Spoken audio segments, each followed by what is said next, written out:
خوتي خواتاتي العائلة الكريمة، مرحبا بكم في فيلم جديد وسيناريو جديد. ولكن قبل ما تنساوش ديروا لايك واشتراك، ويلا بينا نكتشفوا السيناريو ديال الفيلم الجديد. السيناريو ديالنا تيبدا في دلهي، وتنشوفوا واحد البنت قابطه واحد العصابه وتتعطيهم قتلات العصا، وفي واحد اللحظه واحد من العصابه تيعطيها بالكاسك للراس وتتفقد الوعي، وترجعوا فلاش باك للماضي. القريه سميتها بيري، معروفه بقريه المصارعين والبوديغارد، لان الشباب دات القريه حياتهم كامله غير التمرين، وان اغلب العمل ديالهم تيخدموا بوديغارد، واللي تيكون مسؤول على التدريب ديالهم هو لونترينور المخضرم جي. وتنعرفوا ان هذه هي بنت جي اللي سميتها بابلي، وصاحبتها اللي غادي قدامها سميتها هالي. ولكن هاد الجوج تيدسروا على هالي وما تيشوفوش باللي بابلي جايه موراهم، حتى تتبعت معاهم تتقول لهم اش هتصنطيح، واش باقي خاصكم ترابي. وتنشوفوا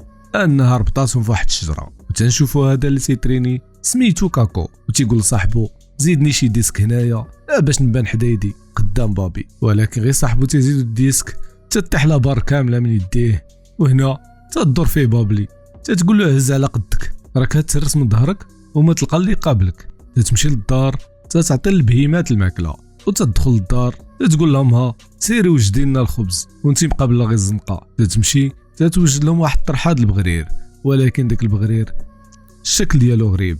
تتجي ما تتقول لها واش تعرف واش هذا بغرير، راه خصكم تكونوا امراه وقاده، وداك الشيء ديال الترجليات خليه عليك باش تلقاي اللي يتزوج بك. وهنا تجي اختها اللي تتقول لهم راه جاتني واحد الخدمه في دلهي غادي نخدم مدرسه. وهنا ما تدور عندها من بعد ما كل شيء تيفرح ليها، تتقول لها انا الا جات من جهتي قلبوا سير تزوجوا حسن لكم هاد الخدمه وهاد التماره. ولكن البنات بجوج تيقولوا ليها راه الوقت تبدلات، دابا البنت خصها تكون قاده على راسها. وهنا الاب ديالهم تيوافقهم الراي وتيقول لها انا مع بناتي اي حاجه بغاوها هي اللي غادي تكون. تيطلعوا البنات للسطاح وتيبقاو ياكلوه وما تيتعاودوا على الماضي ديالهم، وتيتفكروا بابلي في المدرسه جبدت حلوه بالتخبيه وبدات تاكلها وتتشوفها المدرسه. سولتها واحد السؤال ما عرفاتش منين تبداه، جات المدرسه ما خلاتش فيها، ولكن بابلي رمات لها واحد القشره د البنان بين رجليها وتتزحلق فيها وجات على راسها. مشات عند الاب ديالها بقات تتشكالو، ولكن الاب ديالها دافع على بنته، قال لها كيفاش انت خدامه تسبي فيها وتقولي لها واخا تبقاي في المدرسه حياتك كامله والله لا نجحتي. وداك الشيء اللي وقع. تنعرفوا ان بابلي كانت فاشله في الدراسه، وغير التاسعه عندهم دوزت فيها 5 سنين حتى طردوها من المدرسه. وهنا البنات بداو تيضحكوا وتنشوفوهم لابسين لباس د العرس وغادي لواحد العرس ديال واحد الناس قرايبهم. وغير بالدخله بابجي تشوف واحد الشاب غزال، وتنعرفوه ان هذا ولد المدرسه اللي جرات عليها من المدرسه. وتنعرفوا انه كان تيقرا في لندن ودابا راه خدام في دلهي. وكي ديما الهنود ما يمكنش تدوز اللقطه بلا ما يديروا شي رقصه وشي اغنيه. وهنا تنشوفوا بابلي انها مشات وبقات تتقلب على لي كونط ديالو في فيسبوك وفي وسائل التواصل الاجتماعي، وبقات تدير لو جيم وفولو، ولكن هو ما ديهاش فيها. صيفط له ميساجات ولكن ما تيجاوبش. وواحد النهار صاحبنا تيجاوبها وهي تطير من الفرحه وتعطيها النشاط والاغاني. وصاحبتها تجي الوقيته فين خصها تمشي لدلهي باش تقري في المدرسه. تركب في التران وصاحبتنا تمشي باش غادي توصلها، تقول لها ايوا شوفي لنا شي برطمه زوينه ورصي امورك باش نجي عندك. تينا راه ما عندي ما ندير هنايا، انا باين لي نمشي لدلهي. صافي تيطرقوا الامور، تتهز موتورها وتتم راجعه، وبالصدفه تتشوف حبيب القلب واقف تيصوب طوموبيلته عند الميكانيك. ما تتصدقش راسها وتتمشي عنده، تتقول له ياك والو باس. تيقول لها غير الطوموبيل فيها شي مشكل. تتقول له شحال الوقت باش تصلح؟ تيقول عليه شي 3 ساعات. تتقول له يلا نخلص عليك واحد القهوه. تيجلسوا في واحد القهوه شعبيه ديالهم وتتبقى تدي وتجيب معاه في الهضره. وهنا تيقول لها شنو ناويه ديري في حياتك؟ تتقول له انا باغي نتزوج وندير شي وليد وبنيته. هو تيقول لها ان الاستقلاليه ديال المراه عنده هو مهمه بزاف، وان المراه خصها تكون قاده على راسها. وقال لها الا هبطتي لدلهي ضروري سولي فيا. وهنا عطاها النمره ديال التليفون ديالو وهي من طبيعه الحال فرحت بزاف. فاش وصلت لدارها لقات امها تتسناها بمفاجاه، قالت لها جبت لك واحد العريس بياسه واعره، جلسي معاه وتعرفوا على بعضياتهم. فاش جلست معاه بقات تدير واحد الحركات تخور في نيفها، وهو شمأز منها وناض مشى بحالو.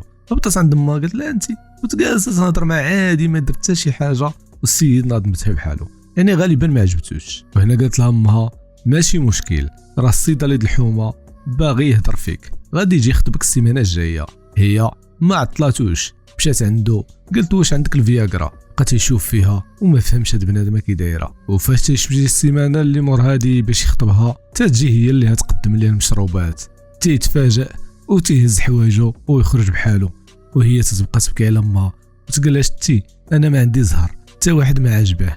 وترجعوا عند كاكو اللي تنعرفوه انه بودي غارد في واحد الملهف ديال هي، وان واحد السيده تجي مع صحاباتها تيكونسوميو مزيان، وفي التالي تتنوض تدير الروينه. باش تجي شي حد يقرب منها تتقول له قصتيني وتجبد مع الصداع. جا الشاف ديالو رونجا الامور ومشات بلا ما تخلص، لان هذه هي الخطه ديالها. باش طلعوا عند الديريكتور قال لهم دابا خاصنا ضروري دي بودي غارد يكونوا بنات باش يهنيونا من هذا المشكل. وكاكو تيرجع للقريه ديالو لانه كان مرسي الامور ديالو انه يخطب بابلي تعرفو تيعرفها، لهذا الشيء ما بغاتش دير شي حاجه وخلات الامور كيما هي. شويه صاحبنا تيصيفط ليها ميساج وتيقول لها شحال هذه ما تذكرنا، شنو دايره في شغالك؟ قالت له ما دايره حتى شي حاجه، باغيه شي حاجه باش نهود لديلهي ولكن ما لقيت حتى شي خدمه. وهنا تتمشي عند كاكو تيكون تيوكل البهايم، تتقول ليه الله يعطيك الستر شوف لي شي خدمه معاكم غير باش نهود لديلهي، جمع مصيرف راك عارف الامور كي دايره هنايا. وهو تيقول له ما ديريش في خاطرك، اصلا انا غادي نتزوج بك من دابا شويه واي حاجه احتاجيتيها انا نجيبها لك. هي قالت ليه لا ما فهمتينيش، انا بغيت نهود لديلهي باش نكون قريبه ليك. وهو عينيه تيتحلو قال له راه كاينين طالبين معانا دي بودي غارد بنات، انا غادي نشوف لك هاد البريكول. ولكن هي تقول ليه انا عارفه والديا ما هيبغيوش. قال لها هادشي ضربي عليا. مشى عند باها وامها وقال لهم بلي غادي تكون حداه وتحت عينيه وما يخافوش عليها. ومن بعد تردود تيقبلوا بالعرض. هنا تتهبط هي ويا لديلهي باش دير التيست وتشوف واش تقبل ولا ما تقبلش. وتنشوفوا هذه هي المدربه بوبي تتقول لهم راه خصكم تكونوا سطيروا لاني غادي نختار غير واحد العينه صغيره. وتتوصل عند بابلي تتقول لها انت شنو؟ تتقول لها انا سميتي بابلي وبا مدرب كمال الاجسام وانا من صغري وانا تنتريني. تتقول لها يلا طيحي تراكسيون نشوفوا. طاحت تراكسيون ما حشمتناش، دارت لابار ما حشمتناش، وهي تقبلها عندها. وتنشوفوا انها اختارتها مع ليكيب اللي بداو الفورماسيون ديال البودي غارد. وتنشوفوها انها عيطت لحبيب القلب وهو ما جاوبهاش وخلات له ميساج. وكانت خدامه جا واحد السيد لاباس عليه دور معاه مزيان وهو تيجيها ميساج من صديقونا. مشات دخلت لي طواليت وبدات تهضر معاه باش ما يسمعهم حتى شي حد. مشات تهضر مع صاحبتها قالت لها راه عيط لي صاحبونا باش نمشي نتشاوف معاه، ولكن كاكو لاصق لي بزاف. قلت لها واه خدمي دماغك. في هاد اللحظه تيكون القريه ديالها نايضه فيها الروينه لان الناس ديالها مشاو عند الاب ديالها وقالوا له انت صيفطتي بناتك بجوجهم للمدينه ودابا هادشي غادي يجبد علينا الصداع وبناتنا كاملين غادي يبغيو يهبطوا للمدينه. ولكن الاب ديالها كان كاريزما وقال لهم انا بناتي ما يحشموش بيا وإلا كانوا بناتكم يقدوا عليهم خليوهم يهبطوا حتى هما للمدينه. وهنا قال لهم الكبير ديال القريه راه الا سمعنا شي خبر ما هواش على بناتكم راه انت اللي تتحمل المسؤوليه. وتنشوفوا الاب ديالها هضر معاها وقال لها سيري سكني مع اختك وردوا البال على بعضياتكم وعندك وتحشموا بينا. هي فاش هبطت عند اختها عجبها الحال ومشات عند حبيب القلب باش تتغدى معاه. دخلوا لواحد الريستو محترم قال لها شنو تاكلي؟ قالت له الا كاين الكرعين. قال لها الشريفه واش بعقلك؟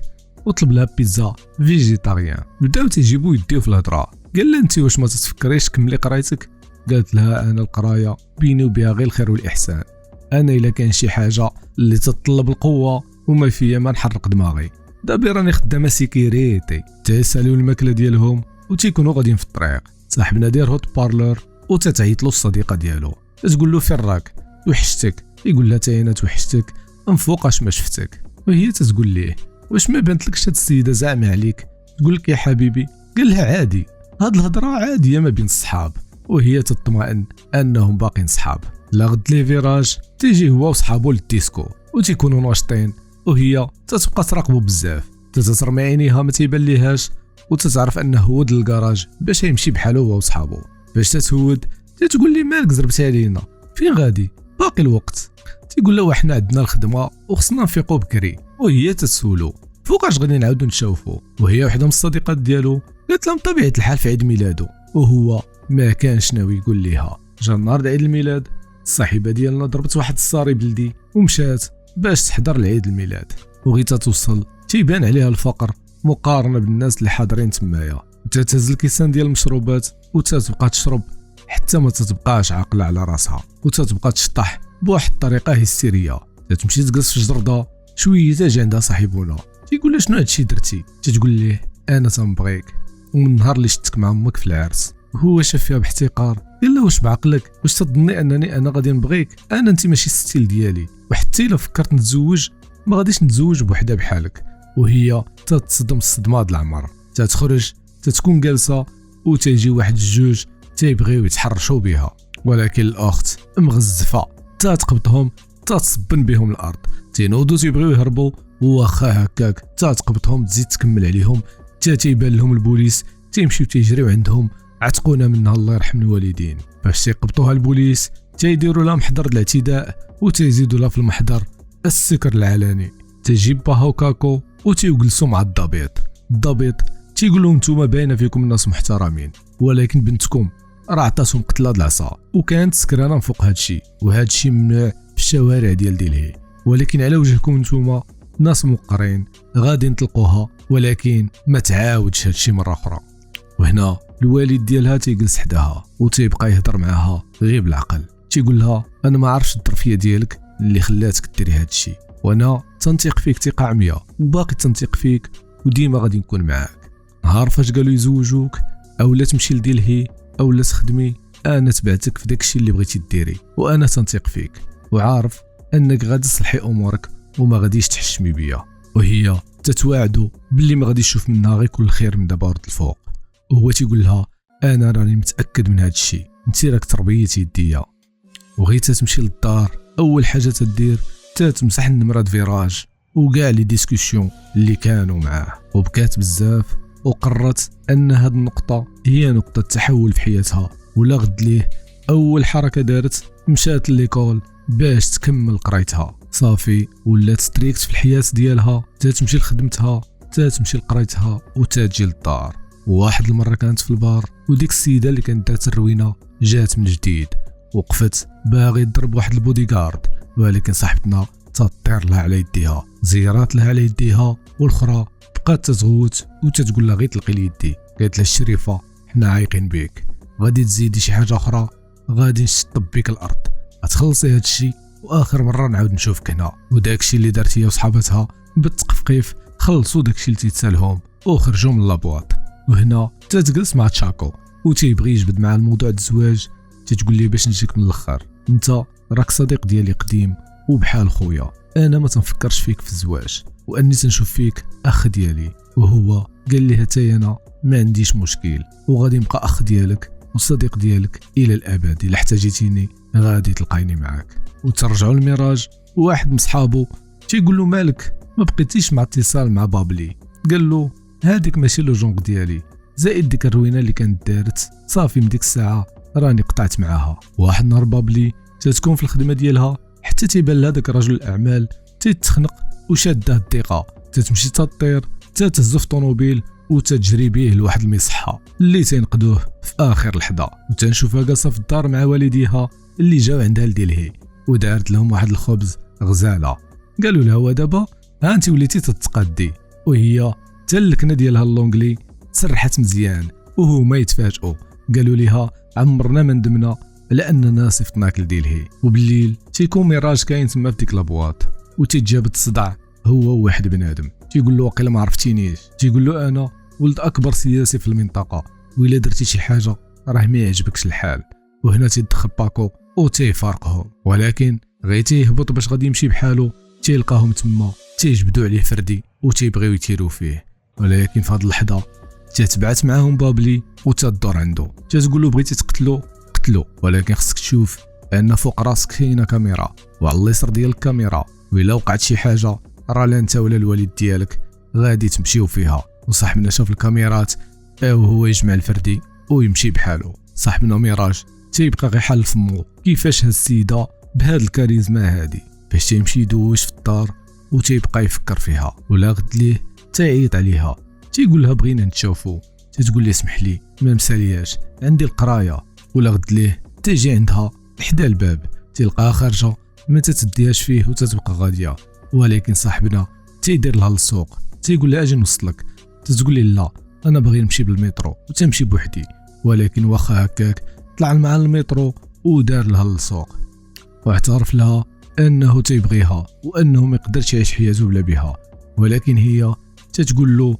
واش عقلتي فاش جيت عندك وقلت لك راني تنبغيك وقلتي لي ماشي لو جونغ ديالك، واخا نبقى انا اخر وحده مرتبط بيا، ايوا دابا يا خويا انا اللي واخا تبقى انت هو اخر واحد في الكره الارضيه ما ارتبطش بك، وتنشكرك لانك انت اللي خليتيني نفكر بعقلي ماشي بقلبي، وخليتيني نبدل حياتي ووليت تنقرا ووليت تنطور من حياتي، وحاجه اخرى الا ما بعدتيش مني غادي نشطب بك هذا المترو. لا غد ليه باش تكون غاديه للخدمه تيوقف عليه هذاك السيد اللي لاباس عليه وتيقول لها انا تنشكرك بزاف بلا بيك كوراني ميت دابا، وتيعطيها واحد البراسلي ديال الذهب كهديه، تشكرو بزاف وتيتفارقوا. العشيه فاش تكون في الديسكو توقف عليها واحد السيده تتقول لها صاحبتي ما عرفتهاش واقيلا خطفوها، وهي تتنوض تقلب معاها عليها وتتكتشف انهم مشاو بها بالطوموبيل، تتهز موتورها وتتبعهم باراتهم في الطريق وقالت لهم بالهدوء اعطيوني البنت وسيروا بحالكم، ولكن الخوت ما بغاوش يسمعوا الهضره وقالوا لها انتي بنا نزيدوك معاها، تيهودوا تضرب الاول تطيحوا في الارض، الثاني تزيروا مع الباب وتسهرس ليه رجلو، ولكن الثالث تيغدرها وتيهبط عليها بالكاسك للراس، وفي هاد اللحظه تتفقد الوعي، تتحل عينيها تلقى راسها في السبيطار وكل شي داير بها، والاعلام تيكتبوا عليها على انها واحد الفتاه اللي نقدت وحده من الاختطاف، لان هاد الظاهره كانت عندهم منتشره، وتنشوفوا ان الشعب كامل عاجبو الحال على هاد الشيء اللي دارت، وهي هكاك تيدخل عندها ميراج ومعاه الام ديالو